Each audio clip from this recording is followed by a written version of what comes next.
Welcome to Worth Your Time with your hosts from the nationally syndicated Bob and Tom Show, Kristi Lee, and the president and CEO of the Indianapolis Zoo, Dr. Rob Shumaker.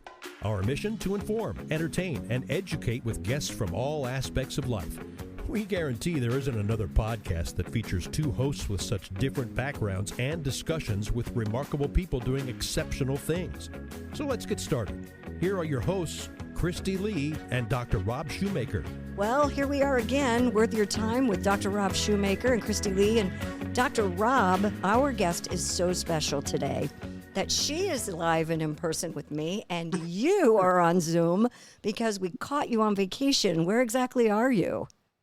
At the moment, I'm in the Badlands in South Dakota, which is a remarkable, incredible place. Wow. Not my first time here, but boy, is it incredible. However, our guest today is remarkable, and Yes. I appreciate the tolerance of me being remote because I really, really wanted to participate. Really a great guest today. Well, you are participating. You're here. You just aren't I am. physically here. I'm virtual, so Yes. but no, I'm happy to be able to do that. It speaks to what a remarkable guest today. And that guest happens to be born and raised in Indianapolis, then moved away. She has an incredible story that's now a documentary that it was shown in many film festivals. We're going to talk about that in a second. She is a restaurateur. She's a philanthropist. She is a spiritual goddess. Please welcome Lisa Dahl. Lisa, so glad to see you finally. I'm excited to be with you both. And even though we can't feel you and touch you, we do feel your presence very much. I'm honored. Thank you. I appreciate that. Yes, Dr. Rob has quite the presence. You do. Lisa, there's so much to your story, and it's one that is, I have had the pleasure of seeing the documentary already. And first of all, it's called Blessed by Grace. Yes. And I have been in this business for a long time. You see the wrinkles on my face. I'm not new to this. That documentary is probably one of the prettiest things I have ever seen visually. I mean, I got goosebumps just thinking about it. How did this all come about? It came about more organically than I would have known. It started as a culinary escapade, and originally not to be a documentary. It evolved into a documentary through opening the portals of my story, through my soul, through the cinematographer.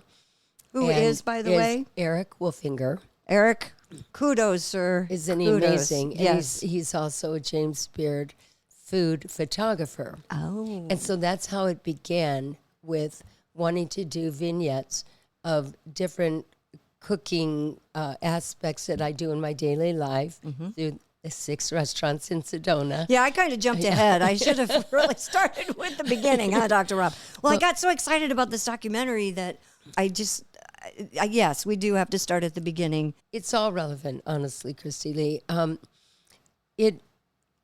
As it started to be a smaller piece of work, the president and director of the Sedona Film Festival heard the idea earlier on when he met Eric and myself, and knows me very well because I'm very active in the Sedona International Film Festival. And he said, how can you do a 15-minute story and really portray enough of what I do and my backstory and all of that? And so twisted Eric's arm, to be honest with you. He had more familiarity with shorter films. He told me he had never done a film over 15 minutes until this one. And this man is remarkable. He does all kinds of cookbooks. He travels all over capturing chefs and restaurants and all of that. But he was very compelled by my story, which he knew a bit of. But little did I know that it would be such an emotional journey. Of course, it would have to be, Right. But it became more than just the cinematography and food photography and cooking, it became more of the story of how cooking Saved has you. led me to salvation Right. from the tragic loss of my son. So we're going to passing start away. there. We're going to start Yes. there. You were born and raised in Indy. Yes. You moved away and had a child at a very young age. Yes, I Like did. 17. Yes, but I didn't. That was still when I was in Indiana. Okay. And I moved down to southern Indiana. Mm-hmm. And when I did move away, I kind of ran away, to be honest. I ran away to protect my son. I was in a very troubling relationship and was a little careful, cautious and worried about where that relationship was going. And Justin was very young, so we got up and took a flight to the Bay Area, San Francisco. And there I lived for 2 decades. Had you always wanted to live in California, or I was that did- just your I had- boho spirit well, went, I'm going to go here? You know, you're good question, because I still long for California in many ways. And even though I grew up here and I love it here, and I cannot say that enough, I'm very proud of my Hoosier background. But to be honest with you, California got in my soul, and especially Northern California, because everything was so different. You know, there was all kinds of organic farms and farmers markets, I should say, and just knew everything. But it became second chapter. And Justin and me as a single mom, grew up together more or less through the formative years, all the way until his early 20s. And our life was fairly idyllic. I was a hardworking single mom. I traveled because I was like a traveling salesperson in many respects, and a gypsy. So we moved around Marin County. We lived all over, but he had tons of friends, and it was a great life. And then, sadly, your life took a big turn. Very tragically. I'll never, as long as I live, want to think about that fateful day that I got that news. And from that point on, I went through the motions for a period of time, but found it very unbearable to continue to I was haunted by all the places that he loved and that he used to hang out and all his friends, and Sure. it was too much. And I don't want to interrupt you, but for the listener that doesn't know, your son was murdered Yes, he was. in a tragic Yes, way. he was. I mean, all of them are tragic. That's a horrible thing Certainly to are. say, but he was a good Samaritan. Yes. Justin, you know, I found out earlier in the day of the crime scene, it was in Haight-Ashbury, that he had been talking to homeless people, people out on the streets. When we went to investigate and get into more of what took place in that terrible time frame, found out that he'd been just being himself, talking to everyone, and they remembered him, which I thought was so incredible. It says so much about what kind of a soul he had. He is very different than a lot of the younger kids. And he saw a man that was walking down the street with a backpack, and the man was appearing to be handicapped. He was not walking very well. And someone came up really quickly and snatched the backpack and ran off with it. Justin followed him, and when he turned, he stabbed Justin. And, you know, it's hard to relive it, but it's the reality of what happened. And his heart was in the right place. Unfortunately, his heart and his body was not in the right place. And he was just 24. Yes, he was. Yes, he was. Lisa, I wanted to ask you, and first of all, I think I want to thank you for being willing to talk about it. I don't want to imagine No. that scenario, but I've seen what you've said and what you've written, and you say such wonderful and obviously phenomenal things about your son. But there was something going through my mind when I read that, and it's about you as a mother. What it must be like to know that you raised someone who just had that, I mean, Kristi said it, a good Samaritan, but who put other people first and saw a situation and wanted to try and help. To me, that says so much about you as a parent and you as a mother. Do you reflect on that at all? I thank you for that. I hope I rubbed off on him, but I really feel like this was something that he came in with, and to a great degree, because the kindness that he had, it's very rare even these days. Justin would be the kind of kid that would, wait for the older person to go up or help the person up the bus stairs and open a door. And I don't know how much I influenced that. I really wish I could take credit, and I don't really want to, because I think that that's what set him apart from others, and that's why everyone loved him. One thing about Justin is like he was the hug monster, because, nowadays we hug. I hug. We I'm a hug hugger. everybody, Yeah, right? Yeah. But back when he did that, I'd never known anybody else that did it. So he'd come into a room and he'd hug all of his buddies, and it kind of started that trend. I call him the golden boy, because I think even on that next level where he is now, on the other side of what we know here in the earth plane, I think he is an elevated soul. And I've somehow, through all this time, what I reflect on is that his work might have been done here. And I know I'm going to get emotional, but it's as if he knew he was not going to be here on the earth plane for a long, long time.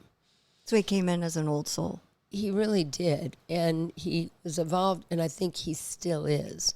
And I think he has magical powers in a certain way that can still work through me as a vehicle, through what I do and the amount of people that I become exposed to in a very natural way in my walk in life. But that comes through me, of his essence, that is what really is touching others somehow. It's like I'm going through the motions. That's how I feel. So after this horrible tragedy, you picked up and moved to Sedona because you wanted to start fresh. Is that correct? Absolutely. And I think there's a point in the documentary where you say something like, things weren't really going my way until I asked Justin for help. Is that a correct statement? Not exactly, but somewhat. I realize when as I was in my new business and such, and things were very difficult at times, and until I realized that I could ask him and bring him to be part of what I was experiencing, that his presence could help me. And I felt bad at certain times in my life when, I thought the world was coming to an end because of relationship struggles or things like that were taking place in the business early on, that he could feel my tears, and that was not where he wanted me to be. And so I rely on him, but it's not always that I remember that or did in the early days. So when I would ask for guidance, I think you might even be referring to when I found myself in that new place and I realized I don't know anybody here. Yeah. And it isn't that Sedona was scary, but it was so new and different from, one day you're in the Bay Area, San Francisco, and now I'm in this new little town and I don't know anyone. And I'll never forget this, just a surreal rainbow on a black sky, and out my window where I had just gotten my furniture in, and it was freezing cold, and I didn't have there was no utilities turned on or anything. It was kind of, frightening for me. And I was like, what in the world have I done to myself here? And here appears this rainbow in December on a darkest navy blue sky. And I was like, I asked Justin, am I going to be okay? And he's like, I could just breathe. I knew I was in the right place. I knew I'd be okay. And that's how I felt throughout all of these different ups and downs that I've been through in so many ways. Why Sedona? It is... Why did all the places you picked? I had been there once before for a few days. Thought it was beautiful. But it was mystique that many of us in Northern California had heard so much about the Sedona magic and that metaphysical qualities. And even to this day, I still find it interesting how that's something that it evolves every day that you live there. It's hard to understand, but there's something to the energy and to maybe a magnetic force field. I've never figured it out with my mind. It's just something that is different there than other places.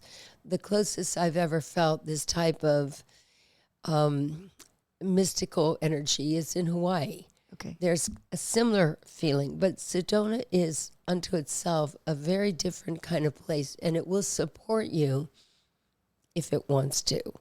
And if you know how to fit in some way, it's very polarized in a strange way. And so it can be very hard on you emotionally if it's not the right fit. How did the restaurant come to be? Well, the first restaurant came to be, again, there was that very guided situation when it'd been there about a year. I had my significant other at the time, I'd have to say just my boyfriend. He and I had met a year before Justin was killed. He was a chef. I was cooking with him all the time. Of course, Justin was still with us and always having fun because it brought out my Italian soul, which I'm not Italian. I want to make that clear, but I'm an Italian chef, and I love that. And so we'd cook together and have a great time. And when we got to Sedona, he was looking for a job, and I was still traveling back and forth to the Bay Area because I had to still find a way to, pay for my expenses. And one day I met a woman early on, and she was struggling with keeping her restaurant going under financial duress because she wasn't really a restaurateur, but she had a long lease. And she offered me to take over that lease. And from that point on, Dahl and DeLuca, which is my first, and I do feel that we call it the Shrine to the Divine. There's a feeling in that restaurant that cannot be made up. It just exists. And I felt that Justin guided that whole process very much. The rest is history. We'll be 30 years in December, and it's still thriving, thank goodness. And it's always going to be my first baby.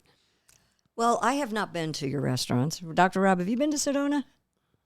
Sadly not. Oh my goodness. Oh my gosh. I have family nearby, but I haven't been. Where's I'm nearby? anxious. Scottsdale. Okay, well then you have no excuse. Yeah, we go to Tucson like twice a year. Yes, I know you it's a have little no farther excuse. south, but it doesn't matter. The driving would be beautiful, and I welcome you both, and I hope I will see you there. I told my husband as I was researching for this podcast, and you sent me those beautiful cookbooks that especially, we'll get to that in a little bit, but I looked at him and I go, Tucson? No, we're going to Sedona next time. And he goes, absolutely. Wonderful. Yeah, so, fabulous. Okay, and the other part about your restaurants, and we have a wonderful restaurant scene here. I'm not slamming that. But the D&D and then I don't know, is it the Rustica? How do you say that? Cucina Rustica. Yeah, thank you. Yes. I don't speak Italian. Rustic kitchen is really what it means. Just from being a visitor online to those restaurants, they are the most gorgeous, most beautiful.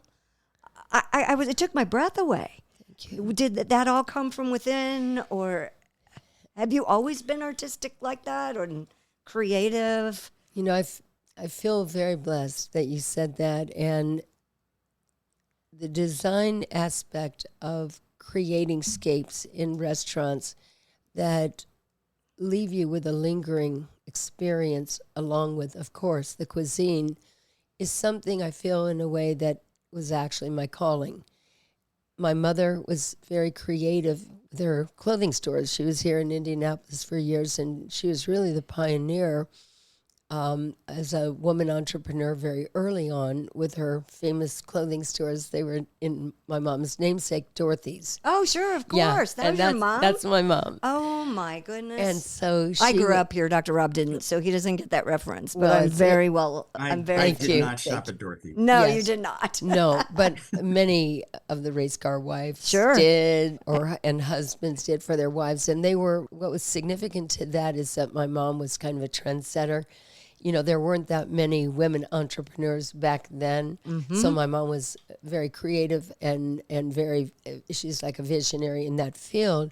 And she would always create wonderful merchandising. Like, she didn't just do store windows and put clothes on mannequins. What she did was very expressive, and she told little stories through vignettes. So, and she didn't tell me how to design restaurants or interiors, but it seemed to me that I want to create an all-encompassing dining experience. And of course, with D&D, when we opened, we didn't really have any money. We inherited what was there before, and I learned to embellish. And what was always the most favorite part, in many ways still is working with artisans who could take what I couldn't do. Of course, I'm not a painter, I'm not a muralist, but I would get these ideas. Now, I think many times that those ideas might have been fed ethereally through Justin. That's just the way I've looked at things.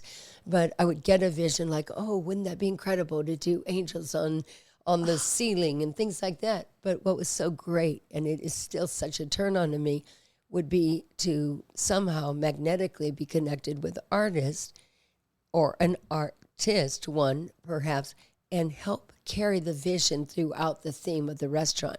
But I never stopped doing that. There's something about me that's, I won't say antsy, but I will not settle for just the status quo. So I've changed the walls and the interior of D&D, Dahl and DeLuca, multiple times so that we continue to evolve and give our guests something new and fresh and a vibration. So, for instance, in my first restaurant, we started calling it Modern Romance.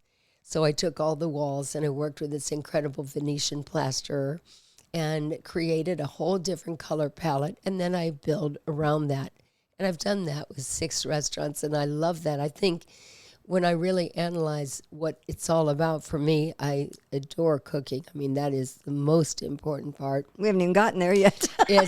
But being able Right. to create an altered space of reality for a moment in time for others, it's like a fascination to me, and I never tire of it. I mean, I think in the long run, I should have just designed restaurants rather than owned restaurants, because it's a lot more than meets the eye. I was married once to a man. We had 6 bars, Yeah. and some were bars, restaurants. I'm You get very it. familiar with this scenario, but the fairy tale lighting, and I mean, it's just. I wish you could open a restaurant here that has that kind of vibe, because if there's one here, y'all, I have not found it. Well, that's it. That's so sweet. You know, when I lived in San Francisco, everything was stark, simple, kind of plain, industrial, modern, yes. and mostly like white tablecloth, Spartan tables and such. I don't know where this whole thing came from me, but I think it can be a lot more. I think the food will still be the most important star of the show. But if you can build a backdrop, people come to restaurants for various emotional reasons. Some are going through hard times, some are celebrating. There's all sorts of reasons that people come to dine, to escape for that moment in time. And I always want their imagination to carry them.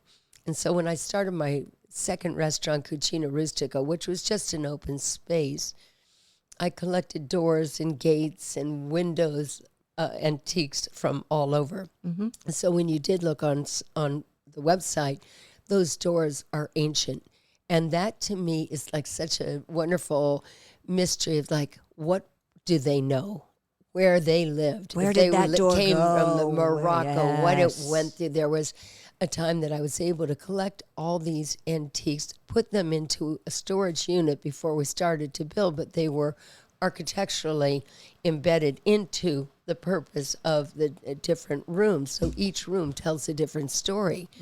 But it's those ancient pieces like church doors from here and Mexican gates from an old barrio and all these things, and they're timeless.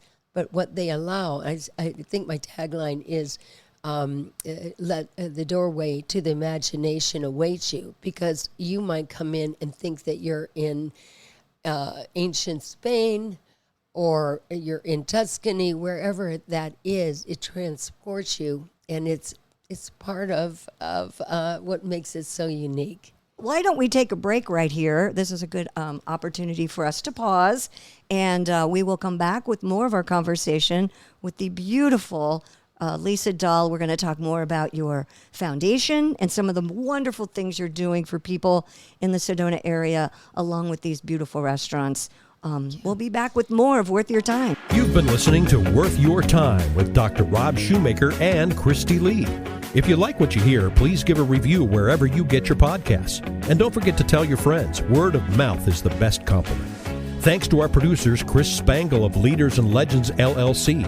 You can reach him at leadersandlegends.net. Also, thanks to Sophie Ritz. I'm Christopher Geisen. Thanks for joining us.